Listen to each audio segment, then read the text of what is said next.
اور آج ایک اور نماز، اور اس نماز کو بیان کرنے کے لیے سرکار امام جعفر صادق علیہ السلام کی بارگاہ میں چلتے،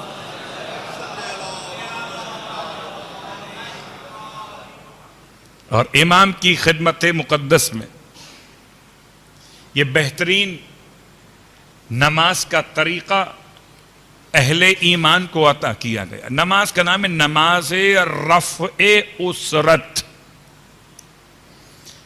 نماز رفع اسرت، ریف عین رفع اٹھا دینا، ختم کر دینا، عین سین ریتے اسرت سختیوں کو، وہ نماز جو سختیوں کو اٹھانے کا باعث بنتی ہے، اس نماز کو امام نے تعلیم فرمایا۔ نیت واضح ہو گئی، 2 رکعت نماز، نماز رفع اسرت، بچا لاتا ہوں قربتاً و طاعتاً الی اللہ۔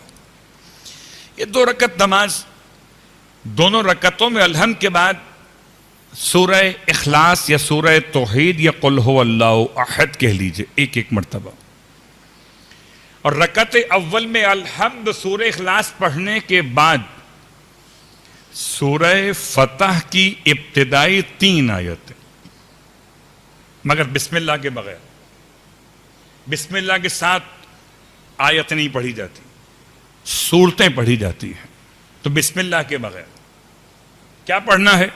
سورہ فتح کی 3 آیتیں، آیت نمبر 1، آیت نمبر 2، آیت نمبر 3۔ یہ سورہ فتح کمال کا سورہ ہے، اس کے بارے میں ایک جملہ آپ کی خدمت میں عرض کر دوں۔ اللہ کے رسول ارشاد فرماتے ہیں جو شخص بھی سورہ فتح کی تلاوت کرے گا خدا اسے میرے ساتھ فتح مکہ کے لشکر میں شامل کرے گا۔ اب فتح مکہ تو ہو چکا،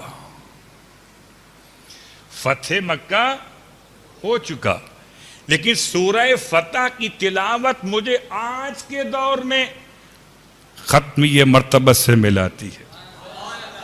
پھر آپ پھر ارشاد فرماتے ہیں جو شخص سورہ فتح کی تلاوت کرے گا، 29 آیات، خدا اسے بیعت رضوان میں بیعت کرنے والوں میں شمار کرے گا۔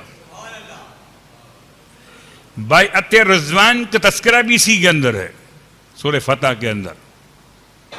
نماز رفع اسرت کی رکعت نمبر 1 میں تھے کہ حالت قیام میں الحمد کے بعد 1 مرتبہ سورہ اخلاص پڑھا، وہ تو بسم اللہ کے ساتھ پڑھا، پھر 3 آیات پڑھی سورہ فتح کی بسم اللہ کے بغیر، کیونکہ یہ آیات پڑھ رہے تھے، بسم اللہ جزو آیت نہیں ہے، لیکن اگر پڑھ لیں تو نماز باطل نہیں ہے۔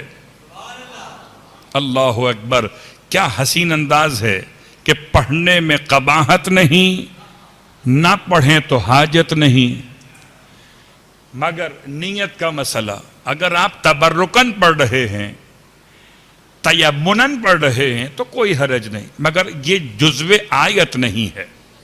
اب یہ رکعت نمبر 1 مکمل، رکعت نمبر 2 میں الحمد کے بعد 1 مرتبہ سورہ اخلاص، اور سورہ اخلاص کے بعد اب پڑھنا ہے سورہ الم نشرح۔ کیا پڑھنا ہے؟ سورہ الم نشرح۔ اللہ اکبر، ساری پریشانیوں کا تعلق دل سے ہے۔ الم نشرح لک صدرک ووضعنا عنک وزرک، بہت بوجھ ہے کمر کے اوپر، کون اتارے گا سوائے خدا کے؟ تو دل کا مسئلہ آگے سے، کمر کا مسئلہ پیچھے سے، دونوں مسئلے سورہ الم نشرح نے حل کر دیے۔ تو یہ 2 رکعت نماز امام فرماتے ہیں کب پڑھو؟ زوال آفتاب کے وقت۔ کب پڑھو؟ زوال آفتاب کے وقت، کہ مکہ فتح ہوا زوال آفتاب کے وقت، قبلہ تبدیل ہوا زوال آفتاب کے وقت، تمہاری مشکل بھی حل ہوگی زوال آفتاب کے وقت۔ تو کبھی رات کی بات ہوتی ہے تو کبھی دن کی۔ صلوات پڑھیں محمد و آل محمد۔